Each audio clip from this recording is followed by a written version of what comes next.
Month 12 in the time of the Eternal, Month 3, Day 8 of 2023.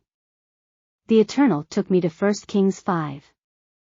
There is found the construction of the temple that David wanted to build in life, but that God did not allow him but gave him the promise that his son, who would reign after him, he was the one who would. So when Solomon ascended the throne, knowing this, he set the work in motion. He appealed to Hiram and to his alliance with him. They fixed the annual salary and King Solomon imposed a levy on all Israel. The levy is a form of forced labor imposed by kings to carry out public works. There we see, in the biblical account, how the whole movement was, the salary that Solomon would pay Hiram for wood, transportation, people skilled in the trade, and so on. This work was the will of the Eternal, that it be done with dedication and abnegation. Just like the sanctuary in the desert, where God himself endowed men whom he himself chose with wisdom and ability. God told Moses that he had chosen Bezaleel, from the tribe of Judah, and filled him with the Holy Spirit, giving him intelligence, wisdom and knowledge in all art, and he made him a teacher to teach Oholiab. Both directed and filled with the Holy Spirit, there, in charge of all works of art and invention and embroidery. This is how they labored and all those that God chose for all the work of that sacred place, his house. Bezaleel, from the tribe of Judah, Oholiab, from the tribe of Dan, for generations these gifts of trade were passed on, one to another, and they became skilled in this. For a time, they were humble and self-sacrificing, but, almost imperceptibly, they stopped depending on God and his truth. As the generations passed, they were no longer satisfied with the initial agreed salary, but these descendants of Bezaleel and Oholiab, who were called to work in the temple that Solomon raised to the Most High, wanted more remuneration, each time more. The greed of ambition led them to put their service, their gifts conferred by the Eternal, at the service of pagan kings. And it was these that Solomon went to look for, these apostates. And why are they called apostates? An apostate is someone who deviates from the biblical requirements seeking his end, his desire.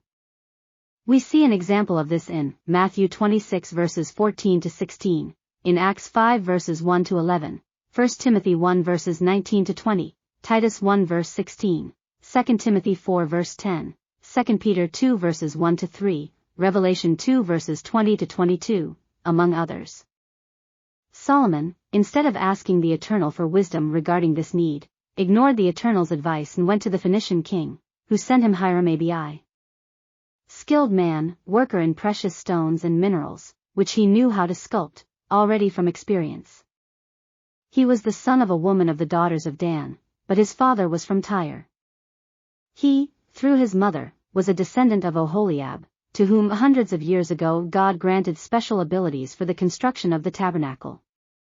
And this man, Hiram Abi, ended up as the head of Solomon's group of craftsmen. A man who was very talented, but not sanctified. Abnegation, simplicity, did not describe this man, and less, the fear of Jehovah. And so, for his exceptional ability, he asked for a large salary, a salary that no one else received. He was hard-working, but not to please God, but himself. This servant of Mammon lived only to satisfy himself. He was self-centered. He only thought about how to seek his own benefit in the face of his dedication. And, those who were in charge of him in the work, little by little they were infested by this pandemic virus of Satan. Here began the terrible apostasy of the wisest of mortals.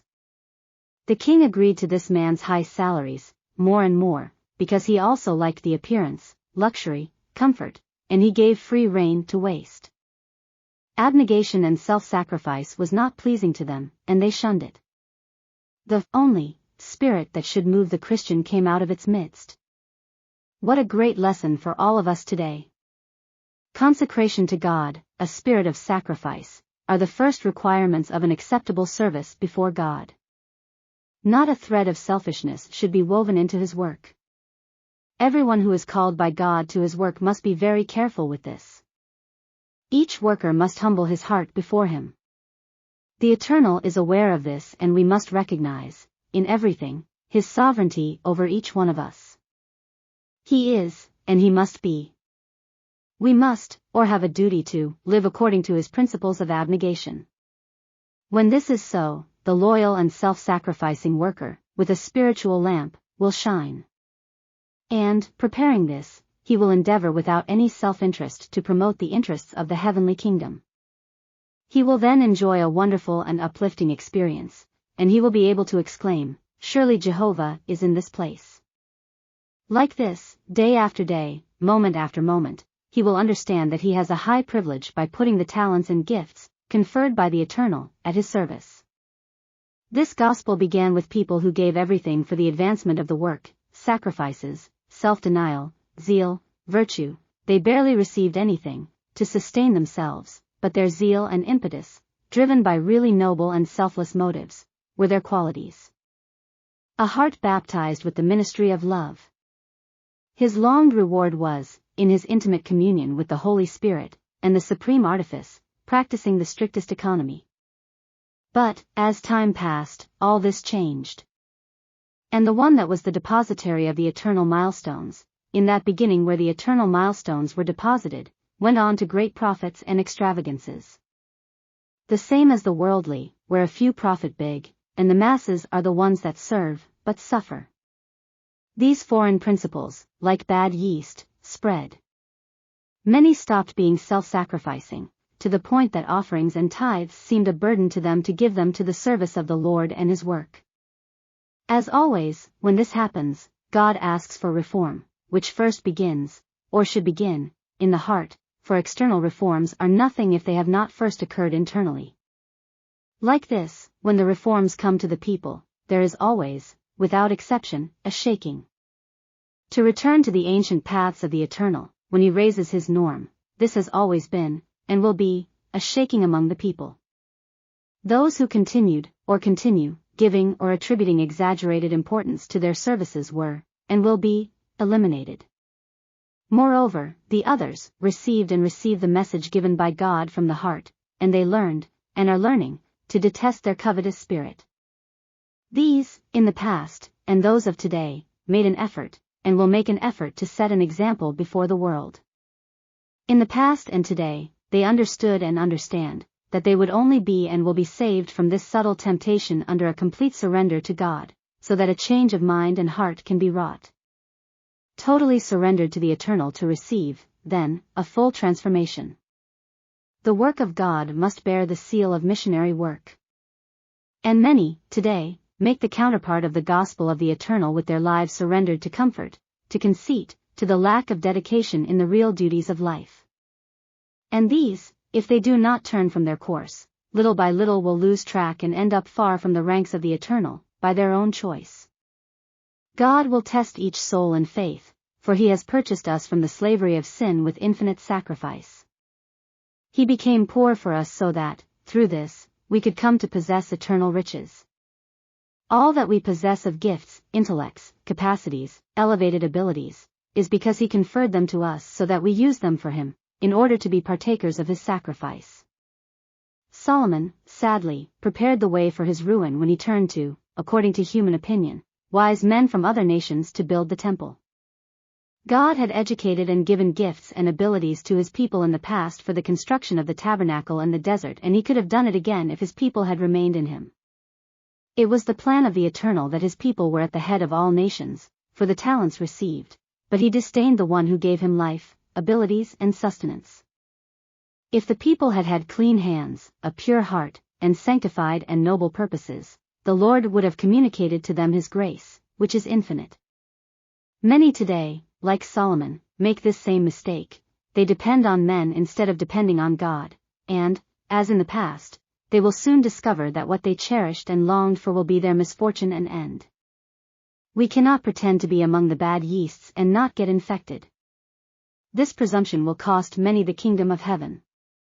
Today, the Eternal commands us to leave the cities and go to the countryside. He commands us to have a small house, on a large piece of land, with our own water. These places must be in places that people despise for being difficult to access and laborious. That is where we will not be deprived of worshipping our God any longer, but many yearn for the meat pots of Egypt, and the slavery of it. They prefer to be whipped and governed by tyrants instead of going to the eternal God and being satisfied with the sustenance of the manna and the water that springs from the rock. For many, educated in Babylon, it is shameful and painful to pick up a hoe and a shovel and carefully prepare the ground.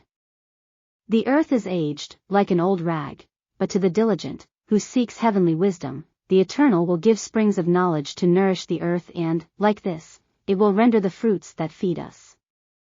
God is not calling farmers by trade to the field.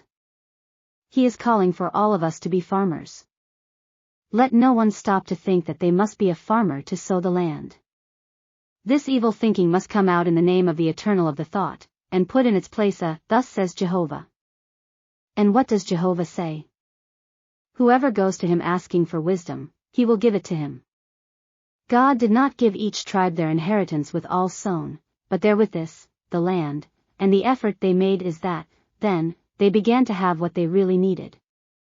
Likewise, today he sends us into the mountains to diligently, not sporadically, cultivate the land. In 1999, my family and I discovered the message to go out into the countryside. We began the search for it until, now, for 23 years we have seen how the Eternal has taught us how to live in him. And we are still learning. Seeing the water sprout from the rock, which supplies our needs, seeing the minor fruits grow, the leaves and roots, just by conscientiously preparing the earth, planting the seed and watering it every day is a miracle of eternal heavenly love. Being our land one of the worst in cultivating in the zone, it gives us its fruits after hard and uplifting work.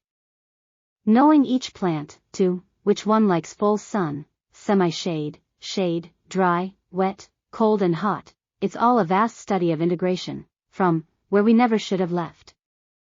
The joy of harvesting the potatoes, bringing the vegetables to the table and the ears of corn to the cauldron are a constant gratitude to the Creator for his rich and abundant blessings. Hearing the rooster sing, and other birds on the mountain, in the morning, gives tranquility and is a joy that invades my heart, and the gratitude takes over my being. Each piece of land prepared or being prepared is unique in work and blessing. Each one, with its own characteristics and needs, is a broad lesson for our minds and hearts. Care, patience, persistence, even gratifying tiredness, is a show of love from the Eternal for us. He who sleeps after a day of hard work rests with a clear conscience and peace. And, during sleep, the Eternal dictates the next step to follow. To see the trees delivering their fruits with such abnegation. See the bees pollinating the flowers. The Eternal, since 2017, let me know that drops of the Holy Spirit were being poured out on those he was preparing for his final work, people who are self-sacrificing, determined and devoted to him. Some of these he mentioned to me, and I have been able to see, over time, that it really was so, because we know them by their fruits. As I have always let you know, each time more, that we must stop depending on supermarkets. But, for this, we have the duty to do our work, that the Eternal has given us, diligently. God gives rewards and gifts to his children. Ask him, in supplication and prayer, to show you what industry you should do to earn some economic support, while you can still trade. In order, like this, to have ready everything necessary for the coming time of not buying and selling. Being wise and diligent is a heavenly gift. This gift kills laziness, recklessness, neglect, inconsistency, and we become productive and blessed in his hands, by his power and mercy. The blessing of the Eternal, of living for so many years in the countryside, under his indications, has made us grow in faith and trust in the eternal God. To see his hand, to hear his words of advice, of infinite wisdom, is an undeserved gift. God calls all his children to this, to mold and prepare our characters.